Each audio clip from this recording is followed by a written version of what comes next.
मंत्री बनाया, उनको शपथ दिलाई, लेकिन जनता जनार्दन ने उनको घर बिठाने का काम किया। आज जो चुनाव हुए हैं उसमें मैं समझता हूं कि मेरा ऐसा मानना है कि ये सरकार हारी है। भले ही बीजेपी के कैंडिडेट ज्यादा जीते हैं, मैं स्वीकार करता हूं, लेकिन सरकार हार गई, क्योंकि जिस दोषा में किरोड़ी लाल जी की प्रतिष्ठा का सवाल, टिकट के लिए 3-4 महीने से उन्होंने आटी पार्टी ले रखी थी, वो कैबिनेट में शामिल नहीं हो रहे थे, इस्तीफा दे रखा था, और फिर पूरे उपचुनाव में उन्होंने एक दिन भी दूसरी जगह प्रचार नहीं किया, केवल और केवल दोसा संभाला। और हमारे मुख्यमंत्री जी जो भजन लाल जी कह रहे हैं कि भजन लाल जी की ये जीत वो जीत, मैं कह रहा हूं भजन लाल जी नॉमिनेशन में भी गए, भजन लाल जी ने पैदल यात्रा भी, रोड शो भी वहां पर किया, और शायद जूते चप्पल भी उन्होंने नहीं पहने। और जो प्रयास सरकार ने साम दाम दंड भेद जिसको कहते हैं, बूथ कैप्चर भी कराए, सब कुछ कराए, और अभी भी असफल प्रयास कर रहे हैं। 2100-2200 से हारने के बावजूद भी मैं समझता हूं कि इस सरकार की इससे बड़ी कोई हार हो नहीं सकती। हमारे यहां पर आप देखिए कि सलूम्बर में भारतीय जनता पार्टी 14,000 वोटों से मेन चुनाव में जीती थी दिसंबर 2023 में, वो 1100-1200 के लगभग आ गई। खींवसर का जो चुनाव था वो हमने एमपी चुनाव गठबंधन से लड़ा था, और गठबंधन में ईमानदारी के साथ में कांग्रेस के लोगों ने आरएलपी के उम्मीदवार हनुमान बेनीवाल जी को वोट दिए थे। अचानक हमने वहां पर, चूंकि गठबंधन नहीं हुआ, तो अचानक हमने जब उम्मीदवार दिया तो वहां पर लोगों ने 6 महीने पहले तो वहां पर आरएलपी को वोट दिए थे, तमाम कांग्रेस के कार्यकर्ताओं ने, वोटर्स ने, और उसके बाद में हम वो परिवर्तन नहीं कर पाए। वहां चुनाव दो ही हो गया कि हनुमान बेनीवाल जी को देना है या फिर भारतीय जनता पार्टी को देना है, इसलिए हम वहां पर कोई ज्यादा अच्छा परफॉर्म नहीं कर पाए। हमारे रामगढ़ में अच्छा चुनाव लड़ा हमने, हालांकि जो अभी समाचार आ रहे हैं अधिकृत तो नहीं हुई, लेकिन उसमें भी कांग्रेस पार्टी पीछे है। झुंझुनू और देवली उनियारा, ये हमारे लिए मैं समझता हूं कि एक चिंता का विषय भी है, और हमको इसमें मनन करेंगे, मंथन करेंगे कि इस तरीके से किस तरीके से परिणाम आए।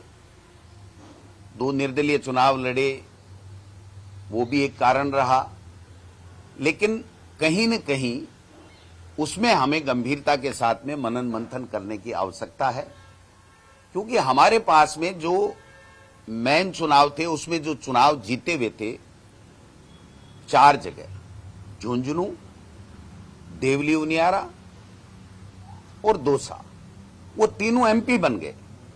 तो हमारे 1 नंबर के जो लीडर थे वो तीनों के तीनों एमपी बन गए। और उपचुनाव में चूंकि हमें सेकंड लाइन तैयार करनी थी, और 15-20 साल से वहां पर कांग्रेस के वही एमएलए बन रहे थे जो हमारे एमपी बने, तो उनकी भावनाओं को भी, उनकी अभिशंसा को भी, उनकी राय को भी पार्टी संगठन ने तवज्जो दिया, और उसी के मुताबिक हमने यहां से प्रस्ताव प्रदेश कांग्रेस कमेटी से भिजवाए, और पार्टी आला कमान ने प्रदेश नेतृत्व पे विश्वास करके उन्होंने उनको टिकट दिया। लेकिन मैं समझता हूं कि ये हमारे लिए गंभीर विषय भी है, चिंता का विषय भी है कि इन दोनों सीटों के ऊपर हम वो नहीं कर पाए जो हमें जीतनी चाहिए थी, हम नहीं जीत पाए। 11 सीटें एमपी की हम चुनाव जीते, सबने मिलकर काम किया, और इस चुनाव में भी हमने सबने मिलकर के काम किया। मैं किसी की कोई कमी बत्ती यहां गिनाने के लिए नहीं बैठा हूं, मैं तो पार्टी का प्रदेश अध्यक्ष हूं, तो मैं स्वयं ही अपनी जिम्मेदारी लेता हूं कि हम और कैसे बेहतर कैंडिडेट दे सकते थे या और कैसे बेहतर चुनाव लड़ सकते थे। इस दिशा में अब आगे संगठन को मजबूत करके हमको किस तरीके से काम करना है वो चीजें हम लोग देखेंगे। लेकिन ये जो भारतीय जनता पार्टी के नेता बड़ी बड़ी बातें करके, मदन राठौड़ साहब, जो कर रहे हैं, प्रेस कॉन्फ्रेंस कर रहे हैं, उन्हीं का कैंडिडेट उन्हीं के ऊपर आरोप लगा रहा है कि सरकार में बैठे हुए लोगों ने एक कैबिनेट मंत्री के भाई को चुनाव हराया। उनके बयान बोल रहा हूं मैं, दूसरे के बयान नहीं बोल रहा हूं। तो ये जो लड़ाई है, ये जो बातें हैं, कितनी सत्यता है कितनी नहीं सत्यता है, हमारे कार्यकर्ताओं ने जी तोड़ मेहनत की और 2 साल के अंदर हम चुनाव जीते हैं, जीत गए हैं। ये चाहे कितने भी रिकाउंटिंग की या असफल प्रयास कर लें, ये इसमें कामयाब नहीं होंगे, ये मैं निवेदन करना चाहता हूं। तो ये 2 चीजें थी। 84 में 70,000 से जीते थे, 23,000 पे आ गए। तो ये जो चुनाव होते हैं, उपचुनाव, वो लगभग जो सरकार में होते हैं उनके पक्ष में जाते हैं, क्योंकि लोगों को ये लगता है ये 4 साल यही सरकार रहनी है, इन्हीं से हमें काम कराने हैं, ट्रांसफर है, विकास के काम है। क्योंकि आप देखिए पिछले समय 9 चुनाव हुए थे, उसमें से केवल एक भारतीय जनता पार्टी जीती थी, एक भारतीय जनता पार्टी जीती थी। एक समझौते के साथ में आरएलपी से गठबंधन था, तो हनुमान बेनीवाल जी के भाई जीते थे, बाकी सारे हम ही जीते थे, कोई दूसरा थोड़ी जीता था।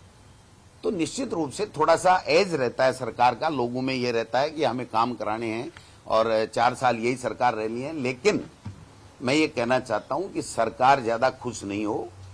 इस 10 महीने में, 12 महीने में उन्होंने कुछ भी नहीं किया है।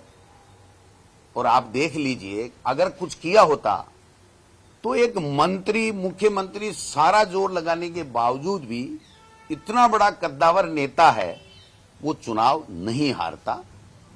इसलिए आप सब लोगों को धन्यवाद देना चाहता हूं। मेरा मन था, पहले भी था, कि परिणाम कुछ भी आए हम लोग उसको स्वीकार करेंगे, और स्वीकार करने के साथ साथ हम लोग इसके लिए समीक्षा करेंगे, बैठेंगे सभी वरिष्ठ नेताओं से, हमारे जिला अध्यक्षों से, हमारे प्रदेश के प्रभारी, हमारे जो जितने भी हमने यहाँ पर टीमें लगा करके जो चुनाव में प्रचार के लिए गए थे, उन सब लोगों से फीडबैक लेंगे।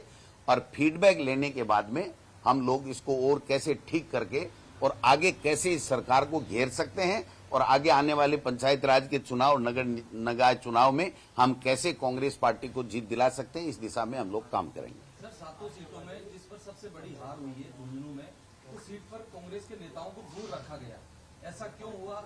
बातचीत देखिए, जब कैंडिडेट तय कर देते हैं, उसके बाद में उस कैंडिडेट और वहां जो इकाई काम करती है, उसकी जो भी डिमांड होती है, किसी भी नेता को बुलाने की, कोई मैनेजमेंट की, तो उसके ऊपर काम किया जाता है। तो मैं समझता हूं कि उन्होंने यहां जब आए थे, ओला साहब खुद भी थे और सब लोग थे उनके संगठन के, उस वक्त वो पूरी तरीके से आश्वस्त थे। लेकिन मैं समझता हूं कि इसमें कहीं न कहीं कोई कमी रही है, तो उसको पीसीसी चीफ गोविंद सिंह डोटासरा को सुन रहे थे।